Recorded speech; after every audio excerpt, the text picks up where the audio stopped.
Thank you, Mahadevanji.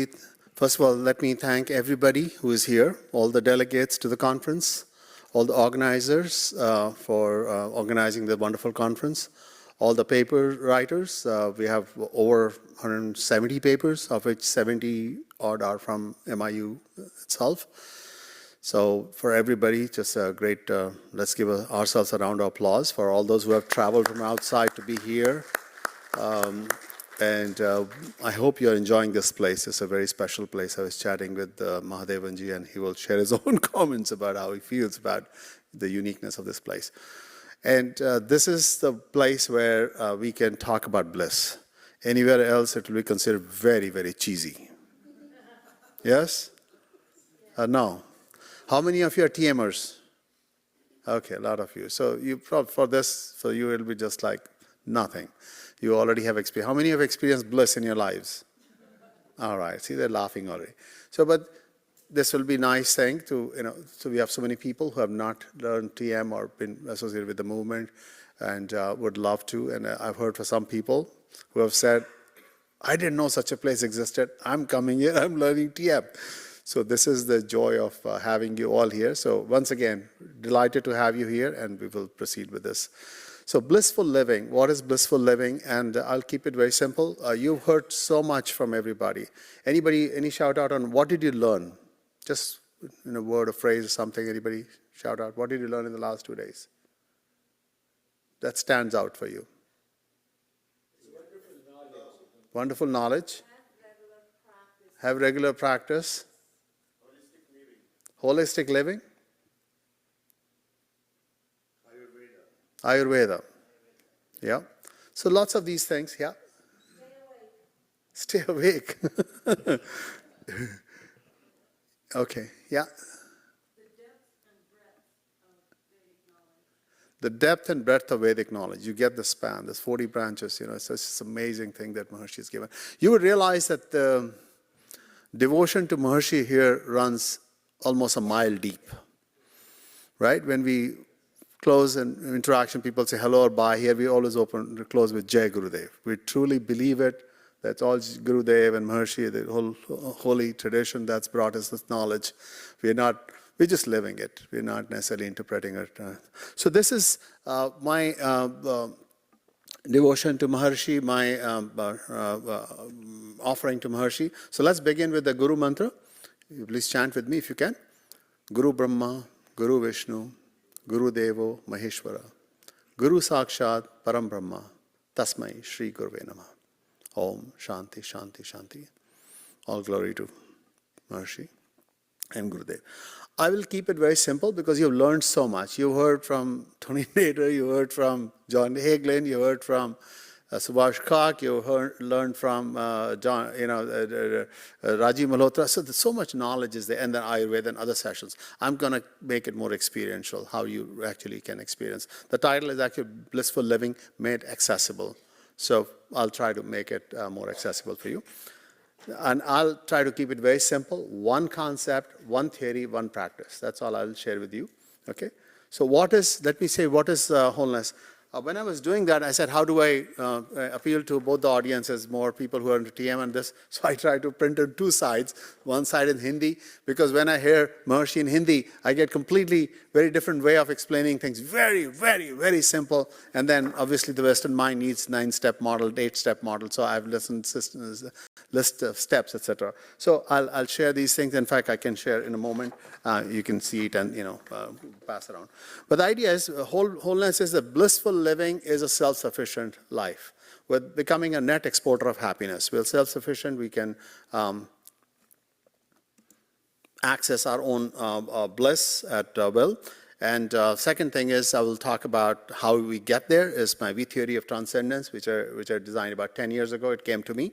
And it's a simple 2-step model enjoying both relative action and absolute bliss consciousness, again, based on what Maharishi has taught us. So in V theory, you go up and down the V all the time instead of, like you wet the cloth or you just darken the color in the cloth when you dip it in the cloth, colorful water again and again. And so part of it is you do it through a regular practice, like you were saying, through such as TM, or whatever helps you transcend from the relative to the absolute. And but There's a but. First, you need to believe that such a life is possible. If you go outside, most people say, life is not possible to be lived blissfully. Oh, we have this problem, that problem, I have to rush, I have family, I have children, I have money, all these needs are there. So first is you have to believe that it's possible, and that's where a good guru can help and open the possibility that such thing is there, whom you can trust and open you to that kind of consciousness. And then even to find the guru, I say second thing is that you need to have burning desire to learn this transcendence. How it comes, all the people who have come to Maharishi movement are almost black sheep in their family. Me too. Our families kind of hate us. Why after all this education you come to this place, work for peanuts in a small town. But we do that because something in us is wanting to express ourselves, right? So that is the thing about you. Maybe it comes from past karma, from past conditioning, etc., whatever it is. So this is the wholeness. This is what I'm going to present. So this distinction, I think you would have probably seen, but I'll just make it very simple. There are two levels: absolute consciousness, which is oneness, non-dual. You can call it by whatever name, the source. And there's a relative where you are you, I am I, and sort of we have like, differences, right? Or uniquenesses. Okay, and Bhagavad Gita says that the true self is unborn and undying, right? So, but the relative self, the body, is born and dying. Now, here is my simple contribution to the Vedic knowledge. Where here on this campus, the amount of Vedic knowledge people have brought is humongous. But this is my unique thing, and I've been presenting it since 17. But in this paper, this is very, very, very well-cited paper now, a 2021 paper on higher consciousness management. So V for Vedas, V for victory, V for us, E together. And it came to me because I heard about U theory, and I talked to the guy. I think we can do better. So this is the idea that we can live with a surface level reality like this, right? We're meeting with each other. There's a place, homecoming, all that stuff. If you can find a technique to go inward, transcend to the absolute, we call it the inward stroke here, then what happens is your thoughts begin to thin out and become very, very tiny, and you reach somewhere where it's all pure consciousness, oneness, non-duality, the absolute level. You stay there for a little bit, and then you come out, and depending on your training and your program, it could be 20 minutes, 2 hours. I just came in the morning from the dome, and we have beautiful domes where we meditate for longish hours. So what happens is if you went in a little bit tired, more frazzled, more stressed, more confused, you might come out a little bit more clear, more blissful, more energized, more creative. And that's, remember Rajivji was saying yesterday, we meditated, and he said for the next half hour, I tell my family not to tell me anything because this creative flow comes, and that creative flow I've experienced, and that's how I was able to write 20 books after coming here in the last 14 years. So now I introduce the concept. When you listen to Maharishi in English, maybe lots of tapes are there on YouTube, but when you hear in Hindi, it's completely different. When I heard tape after tape after tape, and same thing, Maharishi was saying the same thing in 5 minutes, and then went on to elaborate, I found that I got what he's saying. That this concept of man. How many of you know what man is? Okay, all the Hindi-speaking know man, but some people call it manas, if you have heard that in a Sanskrit side. But man is kind of translatable into mind, feelings, memory, everything is in this notion of man. Man, when he said, man jab baith jata hai, wo atman ban jata hai. Atman, is the infinity value of man. And atman also means the soul, atma. So soul is nothing but the settled value of the man, the mind. Soul is not out there. What does Yoga Sutra say begin with? Yoga, Chitta, Vritti, Nirodha. When the tendencies of the mind are settled, you're in union. That's yoga. That's union with the absolute. So whichever way you go, and I can go on. Point is that all we need to do is transcend, and we get to that level. Shivam, Shantam, Chaturtham, Advaitam, Chaturtham Manyante. That's a fourth state, down below. Sa Atma Savigya. The fourth state where we go into the absolute is the Atma. And it's worth knowing, Savigya. That's Mandukya Upanishad. So Upanishad says the same thing, Yoga Sutra says the same thing, Bhagavad Gita says the same thing, Maharishi says the same thing. So the idea is you don't need to go out there, my soul went away. No, which means your mind is jumping. That's all that means. All you need to do is settle down with whichever technique is there. Up here, the regulator, we think of toys, ego-related stuff. I need more cars, more houses, more money, etc. Down below is pure joy. It's just unbounded. Some guru says, I will not name him, he says, why would you want more when you can get everything? At the bottom, you have everything.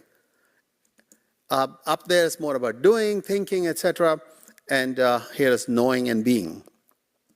And I just thought for kicker, because in this capitalist society, it's money. Money can be sort of a gem, or money can be money, dollars. And man becomes money. That's interesting that the Western English has chosen the word money. Could have chosen anything, but use the money. The man, when gets entangled, is entangled, sort of deep going, penetrating value of the sound. So when man gets entangled into something, it becomes money, and it's very difficult to unentangle. So we have to do regular practice of transcendence to be able to keep some distance that I don't get completely rolled over by money. So this is my V theory. I hope you like it. This is all you need to know, that there is some surface level, but there is a deeper level. You have to trust a guru, trust somebody that this thing exists, because invisible. Pure consciousness is invisible, right? And unmanifest. So how do you even believe? And that's where your guru comes in, and that's why you see the devotion to Maharishi, who's opened so many things. Now, this is called transcendence coming down. It leads to brain integration, because everything becomes available. That leads to creativity. I can give many, many stories, because I've worked on creativity, published on creativity. Idea is that when you do TM, creativity comes out. And who wants to be creative? Everybody wants to be creative, right? It's not boring. Yeah, that's the tallest hand. I love it. Now, let me tell you what Mahadevanji was talking about. So, my doctoral student and I we are the first researchers to do empirical research in Vastu. This building is Vastu. What do you think? What is the difference between this building and some other building? Other than the colors and all that stuff, right? This building is designed to house your soul. It's an energy space. You've seen the Kalash on top and the Brahmastan in the center where the booths are. There's an energy column there. Cosmic energy from the top, from the cosmos, comes to the Kalash and connects with the electromagnetic energy of the earth on the Brahmastan. That energy column is what diffuses the energy into the rest of the building, and you will see the white fence around every building. That is to contain the energy. So there's a way of designing this, and then obviously how the rooms are placed and everything else. A lot of windows. I worked for many years for many companies, including the IBM. How many windows did I have in my office? Each place. How many of you worked in windowless offices? Cubicles? Say it, don't be shy. But that's what it is, because you just lay out space, so many square feet. Here, every office has that. My office across the street, Vastu building, Vastu office, and my desk also faces east. Now, this is the other side. You see the results, which is what Dr. Mahadevan was citing a little bit. A company, we were able to access a company in Maryland who was moving from a conventional building to a Vastu building. And we were able to measure the employees, the company participated. That's very fortunate. How do you get such a company to participate? But all the employees participated in tracking their creativity and well-being before the move and a month after the move. And guess what the results are? See that? How many ideas you generate? Oh, same, more or less. But see the difference. This is originality. Okay? So verbal originality, when I'm suggesting ideas, original ideas go up by about 66%. Oh, yeah, 67%. Originality is the name of the game in this world, right? In the world of AI. Anybody can regurgitate what I heard from you, I can combine. No, but something original. But even more, figural originality, because creativity has two components. One is what you talk, and one is the figural one. It went up by 80%. See the difference here? Before and after. These are proven tests for 60 years, TTC, Torrent tests of creative thinking. And I was we were talking to the owner of the building. He said, no landlord gives that kind of return on rent. Right? And this is actually a consulting company. What is it? What a tool in trade there? Creativity. What is a consulting company bringing other than creativity and new ideas? So this is the idea of Vastu. And then the third thing is we measured the well-being. Well-being is sort of, again, went up by 8%, but doing nothing else. Just in 3 months, between June and, let's say, early October. By doing nothing else, you can just improve the well-being, just by living in Vastu. Maharishi used to say, if it's not Vastu, consider it to be on fire, run out of it. He wanted to rebuild the whole world on Vastu. Okay, now other thing is you can transcend by going to parikrama, which I was a bit fortunate to go 2 years ago, and various things. Now let me just close my thing with this whole, Panchkosha model. What is Panchkosha? 5 sheets. That is what self is, composed of 5, like Russian doll kind of layers. Outside model is body. Then you go into the breath level, then a subtle mind, and then the Vigyan or wisdom, and then at the end of the day, right, is pure bliss. Right? It's called Anandmaya Kosh. Anand means thing. By the way, we are true nature is bliss. Adi Shankara said, Chidananda Rupa, Shivoham Shivoham. I'm just Shiva, I'm just the Rupa of Chidanand, the bliss consciousness, Chid Anand. So it is possible to live from bliss consciousnness. If you believe that, and obviously all of you in the Maharishi movement, you know it, but all those who come, just believe it and then do it. So I want to take you a little bit to this practice because you have not learned TM. We cannot teach TM. We will just take you through this. So can I just ask you to just sit back? The talking part is done. We'll do the practice a little bit for 10 minutes, and then I'll seek your feedback, and then we'll be done. Okay? Yeah. Don't worry about the time, and I'll just guide you.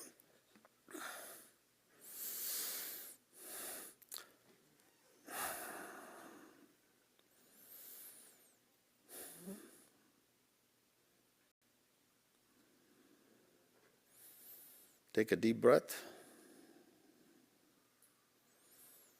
You're rising beyond the body to the breath. Just observe your breath.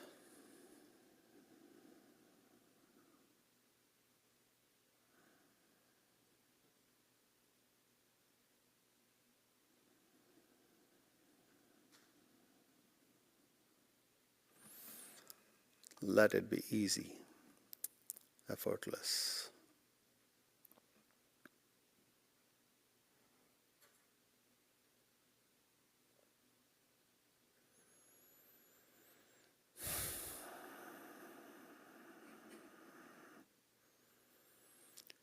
It could become deeper, softer.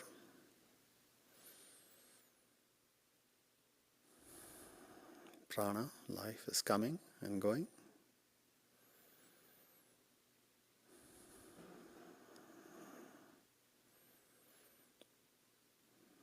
And thoughts are coming.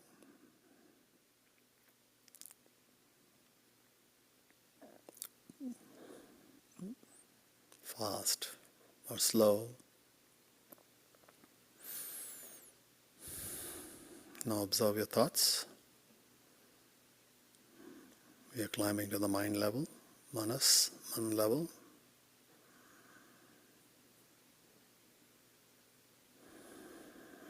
Observe your thoughts and let them go.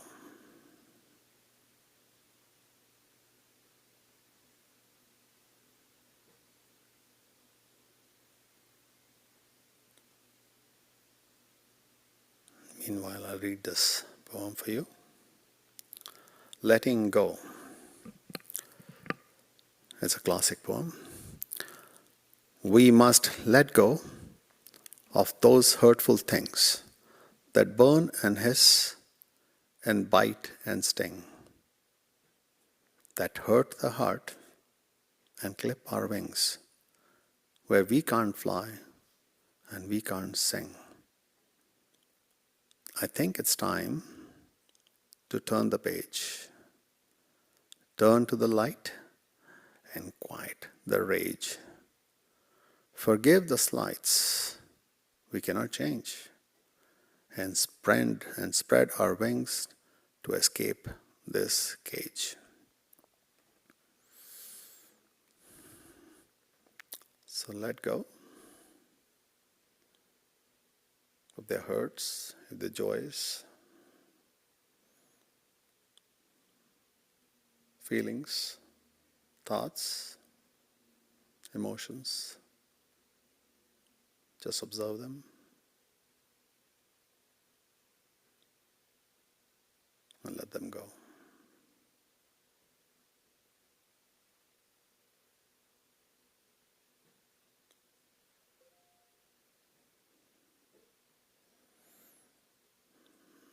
These thoughts come as guests.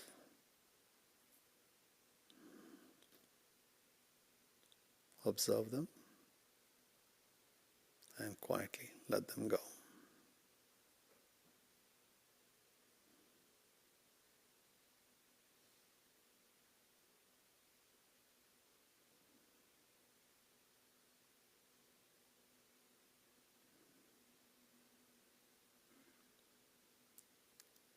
It may be a memory, a thought, a feeling, an idea. Just be the witness.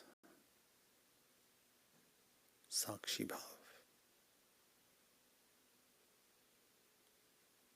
Witness it and let it go.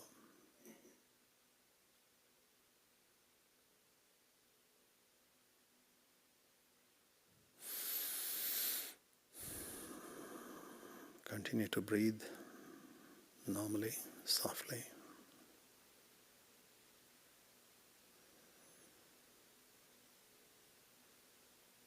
Let go.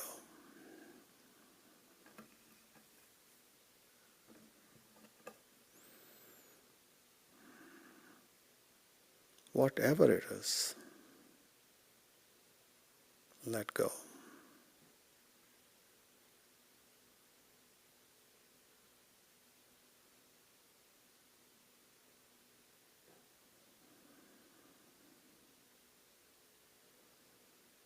The thoughts may be big or small, old or new, pleasant or unpleasant. It doesn't matter. Let it go.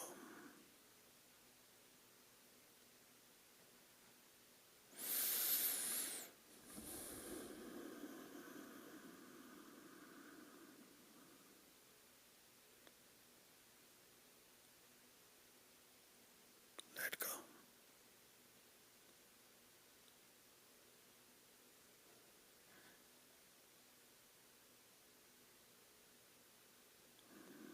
These thoughts are our guests. We didn't invite them. We don't know where they came from.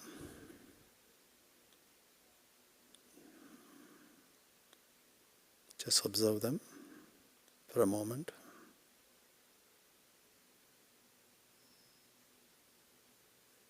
And let them go.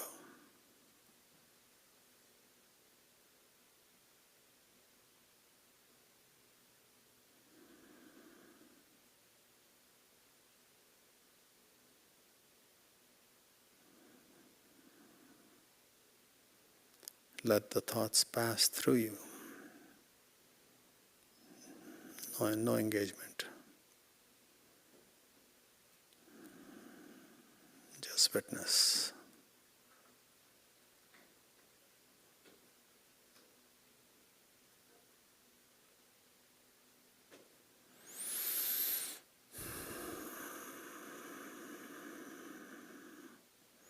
Let go.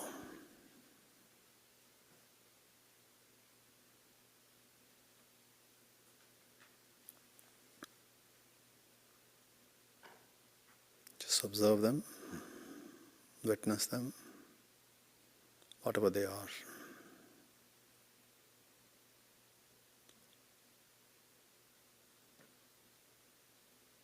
Let them go.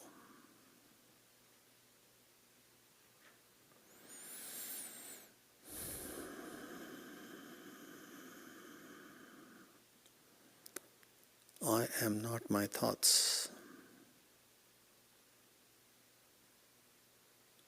We are not our thoughts. We have thoughts. We have feelings. We can let them go.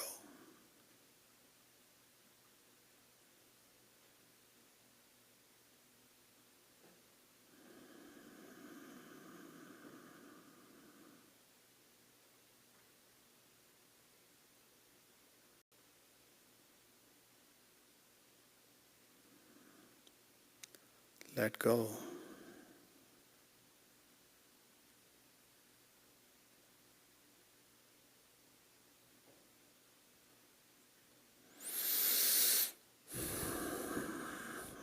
Keep breathing normally.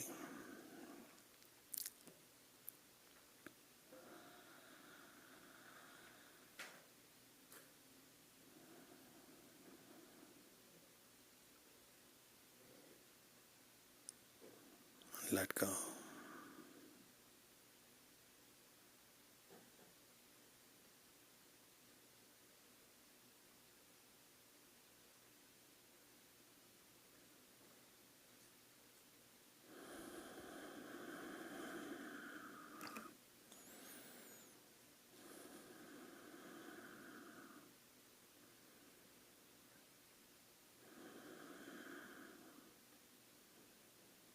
We are here,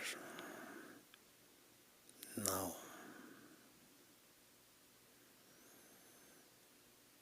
Thoughts may come from the past. They may come from the future.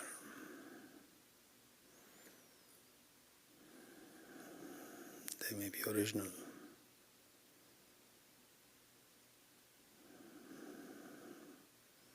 They may be someone else's.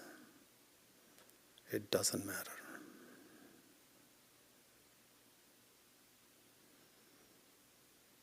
Let them go.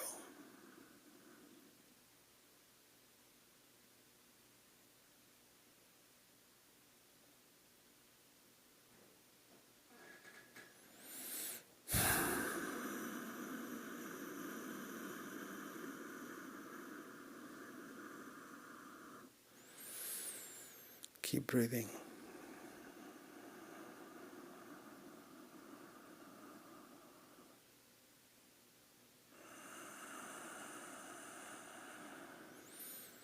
We are transcending our thoughts, our feelings, our emotions, our ideas. They don't define us.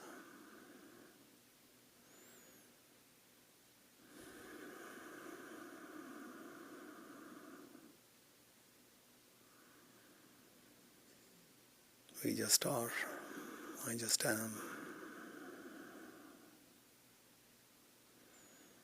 Let go.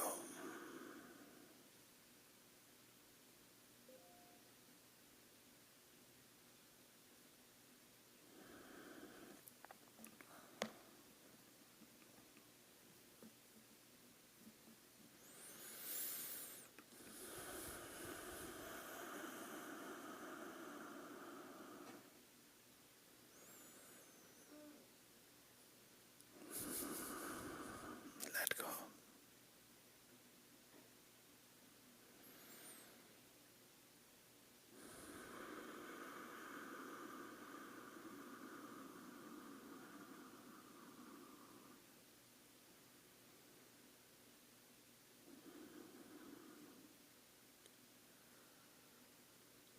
Thank you.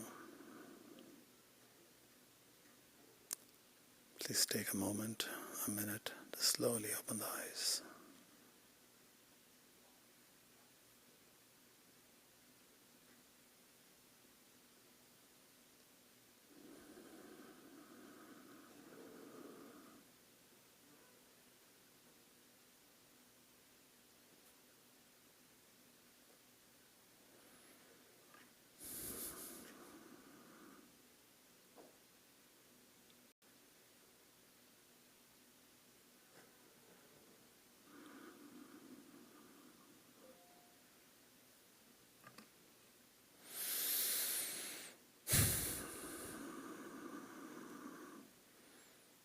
Thank you.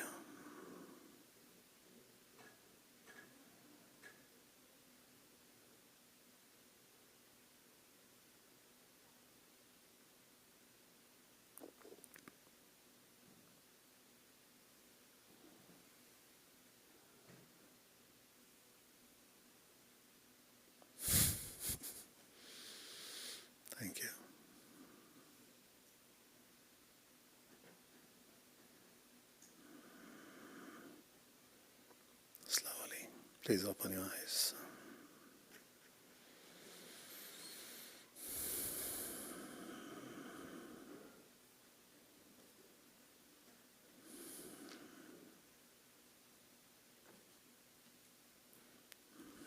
How do you feel?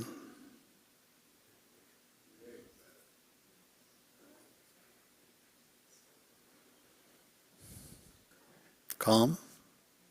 Yeah, good one word. So good. What other words come to you? Great? Free? Lighter? Stable? In the moment? Settled? Peace?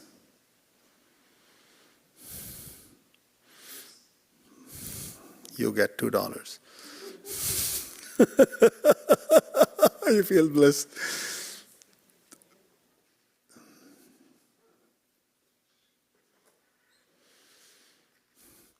Okay, thank you very much. I hope this was helpful. Once again, thank you for coming to MIU, all who are associated and those who are from outside. Please enjoy this very special environment. As Mahadev, Ivanji and I were talking, there is no place like that in this country. Or actually, I can tell you because I deal with academics around the world, because I'm a chair of Academy of Management with a whole division with 1,000 members from around the world. There is no place like this in the world. I was talking to somebody who was interviewing me, a mid-career academic, and about spirituality in academia. And he said, congratulations on working in MIU. He said, I work in a faith-based university, and it's the most faith-abandoned place that I can ever imagine. Thank you, please. Just feelings, no QA, just feelings, no QA. Just how you feel. We want to stay with the feeling. One of the things I've done here is tried not to use the word I think. We are too much on saying I think. Let's start saying how I feel, how I am. Thank you very much. Appreciate it.